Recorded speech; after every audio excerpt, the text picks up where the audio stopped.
Hello students, welcome to the PND coaching classes learn easily and smartly. तो आज हम देखने वाले हैं कंपोजिशन राइटिंग। उसमें क्वेश्चन में बोला गया है यू आर अंशुल राज, आप अंशुल राज हैं। As a responsible citizen you have organised a campaign on say no to polythene bags in your locality.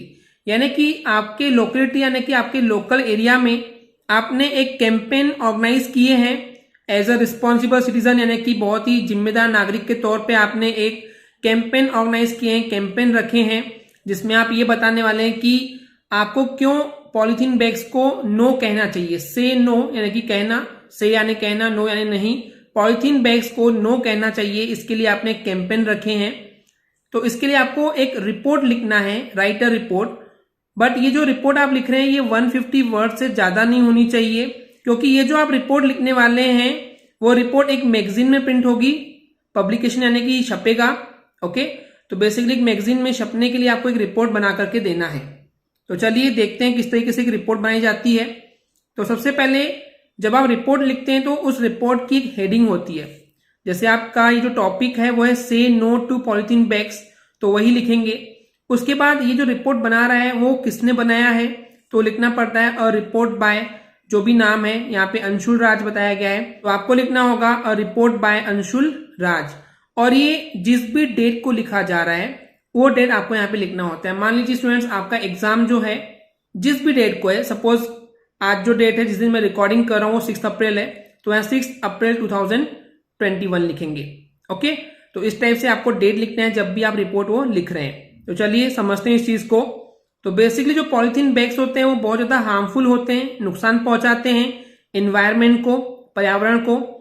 तो ये जो प्लास्टिक है ये एक्चुअली 1000 ईयर्स यानी कि 1000 साल लेता है, टेक एंड लेना। तो जो प्लास्टिक है वो 1000 साल लेता है टू डिकम्पोज होने के लिए, वो भी स्मॉलर पीसेस में। डिकम्पोज होने का मतलब है कि घुलने या सड़ने के लिए। तो अगर हम चाहते हैं कि प्लास्टिक जो है वो सड़ जाए, घुल जाए, छोटे छोटे पीसेस में वो खत्म हो जाए, इसका मतलब तो प्लास्टिक जो है वो खत्म होने के लिए 1000 साल लेता है। इसके अलावा इस प्लास्टिक के वजह से सॉइल में, मिट्टी में सीप डाउन होता है। सीप डाउन यानी कि जो प्लास्टिक है ये धीरे धीरे वो मिट्टी में रिसते रहता है, चले जाता है। एंड इस प्लास्टिक में क्योंकि केमिकल्स होते हैं तो ये जो प्लास्टिक है वो केमिकल्स को रिलीज करता है मिट्टी में, सॉइल में, जो कि इवेंचुअली यानी किसी वजह से पहुंच जाता है, रीच यानी पहुंच जाता है वाटर सप्लाई में। यानी कि ये जो प्लास्टिक है ये केमिकल्स रिलीज करता है मिट्टी के अंदर, और मिट्टी के जरिए ये पानी के सोर्सेज तक, पानी के सोर्सेज या फिर पानी तक पहुंच जाता है और उसमें घुल मिल जाता है।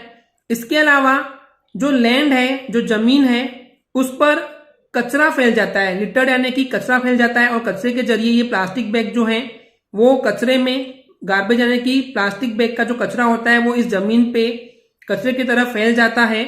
तो लिटर्ड यानी कि होता है कचरे के जैसे फैलना या कचरा फैलना, जो कि प्रेजेंट यानी कि दिखाई देता है, दिखता है बहुत ही गंदा, अगली यानी बहुत गंदा दिखता है। एंड अनहाइजीनिक सीन यानी कि बहुत ही बेकार सी सीन यानी कि बहुत कचरे वाली सीन बन जाती है। हाइजीनिक यानी होता है बहुत साफ सुथरा, और अनहाइजीनिक यानी होता है कि बहुत ही गंदे तरीके से सीन यानी कि दिखाई देती है, क्योंकि हर जगह प्लास्टिक बैग्स जो हैं वो फैले हुए दिखाई देते हैं। एंड ये ऐसा इसलिए होता है क्योंकि थ्रो अवे कल्चर चल रहा है। थ्रो यानी कि फेंकना, अवे यानी कि दूर, और कल्चर यानी कि जो संस्कृति चल रही है।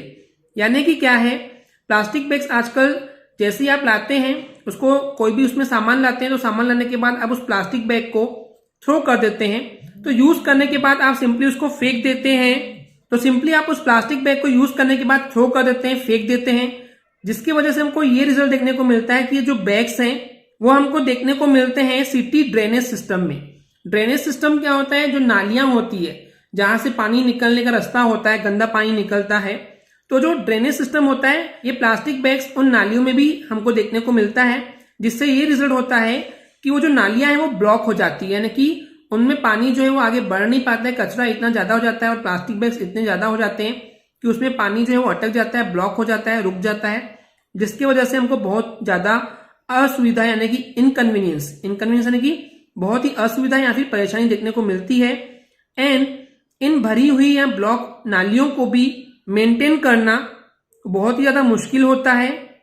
इसके अलावा इसको साफ कराने के लिए, ड्रेनेज यानी कि नालियों को साफ कराने के लिए बहुत ज्यादा कॉस्ट यानी पैसे लगते हैं, एंड इसकी वजह से हमको बहुत ज्यादा अनहाइजेनिक एनवायरनमेंट यानी कि बहुत ही गंदा एक पर्यावरण एनवायरनमेंट जो है वो बनते हुए दिखाई देता है, जिसकी वजह से हमारी हेल्थ को भी खतरा हो जाता है। तो हेल्थ यानी हमारे स्वास्थ्य को खतरा हो जाता है, हैजार्ड यानी कि खतरा या जोखिम, तो हमारी तबियत खराब होने के भी चांसेस बढ़ जाते हैं, हमारी तबियत के लिए, हेल्थ के लिए खतरा बढ़ जाता है। इसके अलावा इन प्लास्टिक बैग्स के वजह से क्योंकि यहाँ पे पानी ब्लॉक हो जाता है, तो रुके हुए पानी की वजह से बहुत सारी डिसीज होती है। तो वही लिखा हुआ है कि पानी की वजह से पैदा होने वाली जो डिसीज है, बॉर्न यानी पैदा होना, डिसीज यानी बीमारियां होता है, तो बहुत सारी पानी से पैदा होने वाली बीमारियां जो है वो स्प्रेड होती है, स्प्रेड यानी कि फैल रही है just because of in plastic bags की वजह से। इसके अलावा क्योंकि यहाँ पे लिटरिंग हो रहा है, लिटरिंग यानी कि पूरा कचरा फैल जा रहा है, प्लास्टिक बैग्स फैल जा रहे हैं जमीन पे, इस वजह से रेन वाटर के परकोलेशन यानी कि रेन वाटर के रिसने यानी कि जो पानी आता है, बारिश होती है, रेन वाटर होता है, वो रिस करके जमीन में चले जाता है। लेकिन अब क्योंकि सॉइल यानी मिट्टी के लेयर्स में बहुत सारी पॉलिथीन जमा हो गई है, तो इस वजह से जो पानी, जो रेन वाटर होता है, बारिश का पानी होता है, वो रिसता था, जमीन में जाता था, अब वो भी नहीं हो रहा है। एंड इसी वजह से बारिश होने का जो रेट यानी कि जितनी बारिश पहले होती थी वो उसमें हमको कमी देखने मिली है, रिड्यूस यानी कम हो गई बारिश होना भी just because of this polythene bags.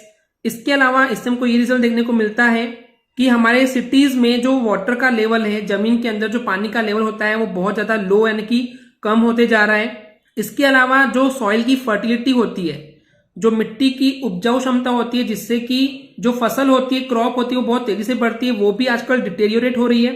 Deteriorate होने का मतलब है बिगड़ गई है, यानी कि फर्टिलिटी, मिट्टी की उपजाऊ क्षमता भी बहुत कम हो गई है, क्योंकि जो प्लास्टिक बैग्स हैं ये मिट्टी में कई सालों के लिए प्लास्टिक बैग्स इन मिट्टी में ही रहते हैं, जिसके वजह से जो मैन्योर है, जो खाद है, जो मिट्टी में डाली जाती है जिससे कि फसल तेजी से उगे और अच्छी फसल हो, उसमें भी बहुत ज्यादा फायदा देखने को नहीं मिलता है, क्योंकि उस मिट्टी में ऑलरेडी प्लास्टिक के बैग्स होते हैं जो कि एक केमिकल प्रोड्यूस करते हैं, एंड वो जो केमिकल होता है वो बेसिकली उस मैन्योर से मिक्स हो जाता है, एंड जो मैन्योर उस सॉइल की उपजाऊ क्षमता बढ़ा सकता है वो नहीं बढ़ा पाता है। ओके स्टूडेंट्स, इतना क्लियर है। अपार्ट फ्रॉम यानी कि इसके अलावा, यानी कि किसके अलावा, सॉइल पॉल्यूशन यानी कि मिट्टी का जो प्रदूषण हो रहा है, उसके अलावा अगर हम बात करें तो सीवेज भी ब्लॉक हो रहे हैं। सीवेज मतलब कि जो मल या जो गंदा नाला होता है जिसमें से लेटरिन वगैरह ये सब गंदा पानी निकलता है, तो वो भी ब्लॉक हो जाते हैं। उसके अलावा कुछ कैटल यानी कि गाय हो गए, भैंस हो गए, जो चरते रहते हैं, उनके अलावा जो मरीन क्रिएचर्स हैं, मरीन यानी कि जो समुद्र या सागर में जो क्रिएचर्स यानी जीव जंतु होते हैं, वो भी बेसिकली प्लास्टिक खाते हैं, एज अ फूड खाना समझ लेते हैं इन प्लास्टिक को वो, और उसको खा लेते हैं, डायरेक्टली या इनडायरेक्टली खा ही लेते हैं, जिसके वजह से इन कैटल यानी कि गाय भैंस या फिर जो समुद्र के अंदर क्रिएचर्स हैं, जीव जंतु हैं, जो भी जानवर यानी जो भी टाइप के फिश वगैरह जो भी चीजें हैं, उनका जो डाइजेशन सिस्टम है वो ब्लॉक हो जाता है। एंड इसी की वजह से, क्योंकि उनका डाइजेशन सिस्टम ब्लॉक हो जाता है, तो उनको भूख तो लगती है बट वो कुछ खा नहीं पाते हैं, यानी कि स्टारवेशन बोलते हैं। स्टारवेशन यानी कि भूखमरी। तो भूखमरी यानी कि भूख लगती है लेकिन वो खा नहीं पाते हैं, क्योंकि उनका डाइजेशन सिस्टम जो है वो ब्लॉक हो चुका है, इस वजह से वो भूख से मर जाते हैं। एंड लगभग हम ये तक बोल सकते हैं कि 44% जो हैं, जितने भी सी बर्ड्स हैं, समुद्र के अंदर जितने भी बर्ड्स वगैरह जो भी एनिमल्स हैं, वो इस प्लास्टिक को ईट कर लेते हैं, खा लेते हैं गलती से, बाय मिस्टेक से। एंड उससे लगभग 267 मरीन स्पेसीज यानी कि समुद्र के अंदर 267 जो जातियां थी एनिमल्स की, उनको अफेक्ट हुआ है, उनको बहुत फर्क पड़ा है इस प्लास्टिक गार्बेज यानी कि प्लास्टिक कचरे से। वे जनरली प्लास्टिक बैग को खा लेते हैं, ईट कर लेते हैं, ये कंसीडर करके, ये मान करके कि वो एक जेली फिश है, यानी कि जेली टाइप की एक फिश होती है, तो ये उसको यही समझते हैं कि जो ये पॉलिथीन बैग है वो जेली फिश है, और उसको गलती से खा लेते हैं, जिससे कि बहुत ज्यादा फर्क पड़ता है उनके डाइजेशन सिस्टम को, और वे स्टारवेशन से यानी कि भूख से मर जाते हैं। इसके अलावा जो प्लास्टिक बैग्स को मैन्युफैक्चर करने वाली कंपनियां हैं, ओके, तो यानी कि जो प्लास्टिक बैग बनाते हैं, तो ये प्लास्टिक बैग्स को बनाना भी, मैन्युफैक्चर करना भी बहुत ज्यादा हार्मफुल है, नुकसानदायक है एनवायरमेंट के लिए। क्योंकि ये जो पॉलिथीन बैग्स हैं ये बनते कैसे हैं, तो पॉलिथीन बैग्स जो है वो पेट्रोलियम और नेचुरल गैस से बनते हैं, और पेट्रोलियम और नेचुरल गैस क्या है, नॉन रिन्यूएबल रिसोर्स है। नॉन रिन्यूएबल रिसोर्स का मतलब क्या होता है, जिनको हम वापस से इजीली, बहुत आसानी से और जल्दी से नहीं बना सकते। नॉन यानी कि नहीं, रिन्यू यानी कि वापस बना नहीं सकते, ऐसे रिसोर्स हैं। तो पेट्रोलियम एंड नेचुरल गैस का यूज करके ही प्लास्टिक बैग्स को बनाया जाता है। तो बेसिकली इन प्लास्टिक बैग्स को बनाने की जो पूरी प्रोसेस होती है वो खुद ही, ये जो प्रोसेस है वो बहुत टॉक्सिक केमिकल्स से बनती है, यानी कि टॉक्सिक यानी कि जहरीले और केमिकल्स का यूज करके बनाया जाता है, जिससे एनवायरमेंट जो है वो पॉल्यूट हो रहा है, प्रदूषित हो रहा है। एंड इसके अलावा बहुत ज्यादा ये प्लास्टिक बैग बनाने के लिए एनर्जी भी कंज्यूम होती है। ऐसा नहीं कि प्लास्टिक बैग बहुत आसानी से बन जाती है, उसको बनाने के लिए बहुत ज्यादा एनर्जी वेस्ट होती है। इसके अलावा जब ये प्लास्टिक बैग बन जाते हैं तो अलग अलग इंडिया के हिस्सों में पहुंचाने के लिए ट्रांसपोर्टेशन की भी जरूरत पड़ती है।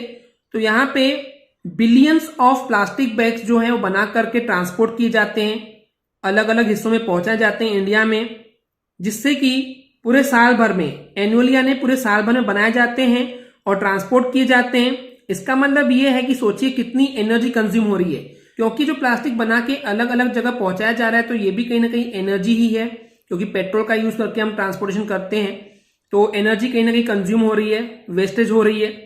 ये कैसे हो रही है? तो लार्जली यानी कि सबसे ज्यादा जो ट्रांसपोर्टेशन के लिए यूज होता है वो पेट्रोलियम ही यूज होता है।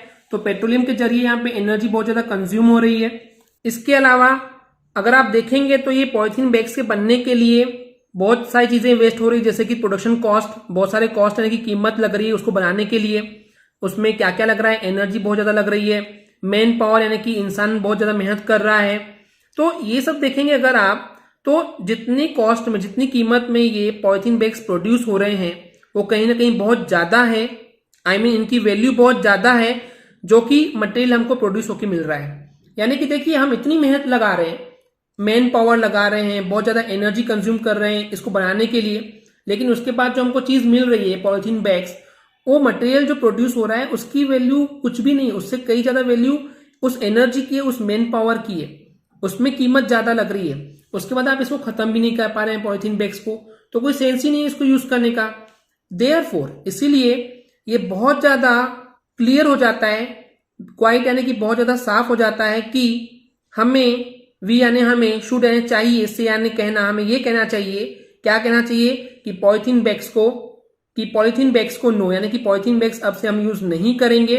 ये हमको बिल्कुल प्रण लेना चाहिए, कसम खा लेनी चाहिए।